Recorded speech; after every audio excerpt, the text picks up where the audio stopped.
As viewers, we could quickly tell from the premiere, but Chicago Med Season 10 Episode 2, Bite Your Tongue, reinforces the issues between Archer and Lennox as they run the ed. Archer joins the long list of doctors who wonder what Goodwin is doing or are mad at her for her decisions.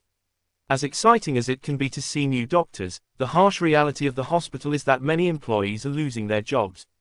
Maggie and Doris represent both sides of the audience's feelings on this. Maggie is sad to watch so many co-workers leave, while Doris is excited about the new blood. While Lennox wants to work together and sends Archer a late-night memo about her plans, he decides to split the ed in half, each handling one part. Hand in hand with Archer's past and how he avoids things he disagrees with, he adds Lennox to a list of things to avoid. It seems as if the ed has turned into Archer versus Lennox. The separation of cases and who is the boss of each cause contradictions in what to do. But it also puts doctors in a complicated spot. Who should they go to for advice? Naomi is the first one to work with both, and we see the different approaches. Lennox pushes her to be confident and gives her advice from one female doctor to another. Meanwhile, Archer puts pressure on her to prioritize one patient over the other. However, it is because of Naomi that they realize they need to work together. They would have never found a cure if she hadn't been working on both of their cases. They must work together to deliver good patient care. It'll be interesting to see Archer give in to some of Lennox's ideas. Chicago Med Season 10 Episode 2, Bite Your Tongue, shows that Lennox and Archer can see eye to eye when they want to.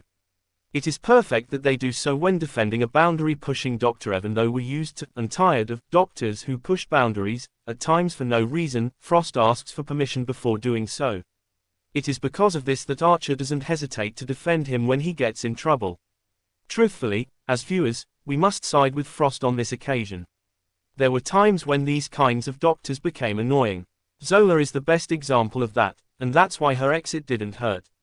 But Frost advocates for his patients compassionately. Instead of simply breaking the rules, he does what will bring his patient the most clarity in the situation. In the end, his patient does what the parents want. But Frost understands his decision because he has a conversation with the patient.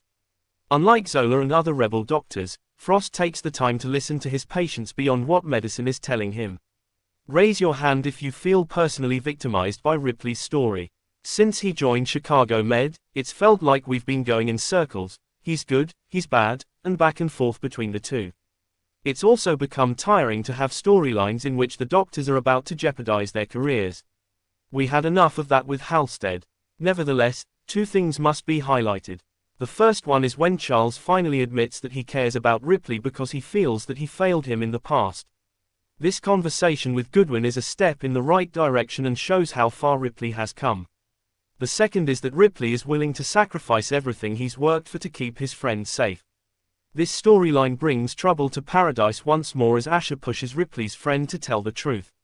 The very new couple has already navigated rough waters before, but now we wonder if they can overcome this. With Doris mentioning he knows Frost from somewhere she can't remember and Asher going against Ripley's wishes, some serious drama is coming to Chicago Med Season 10.